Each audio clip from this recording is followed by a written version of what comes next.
আজকের ভিডিওতে আলোচনা করব যুক্তরাষ্ট্রের সাম্প্রতিক বিমান হামলার পর ইরানের পাল্টা পদক্ষেপ, কুয়েত ও বাহরাইনের মার্কিন ঘাঁটিতে হামলার দাবি এবং এর সম্ভাব্য আঞ্চলিক ও আন্তর্জাতিক প্রভাব নিয়ে।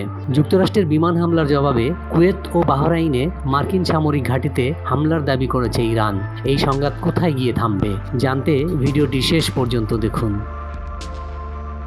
আইআরজিসির দাবি অনুযায়ী বৃহস্পতিবার ভোরে কুয়েত ও বাহরাইনে অবস্থিত দুটি মার্কিন সামরিক ঘাঁটিতে হামলা চালানো হয়েছে।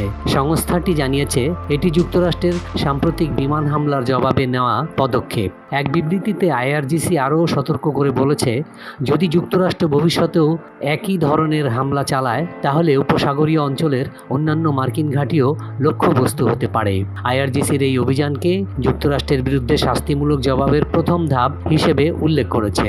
এর আগে যুক্তরাষ্ট্র জানায় তারা ইরানের অভ্যন্তরে একাধিক সামরিক লক্ষ্যবস্তুতে বিমান হামলা চালিয়েছে।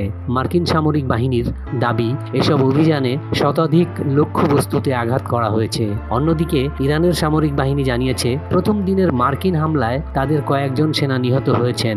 তাদের দাবি, হামলার মূল কেন্দ্র ছিল কৌশলগতভাবে অত্যন্ত গুরুত্বপূর্ণ হরমুজ প্রণালীর উপকূলবর্তী এলাকা। বিশ্লেষকদের মতে এই পাল্টাপাল্টি হামলা চলতে থাকলে মধ্যপ্রাচ্যের নিরাপত্তা, জ্বালানি সরবরাহ এবং বৈশ্বিক অর্থনীতিতে বড় ধরনের প্রভাব পড়তে পারে।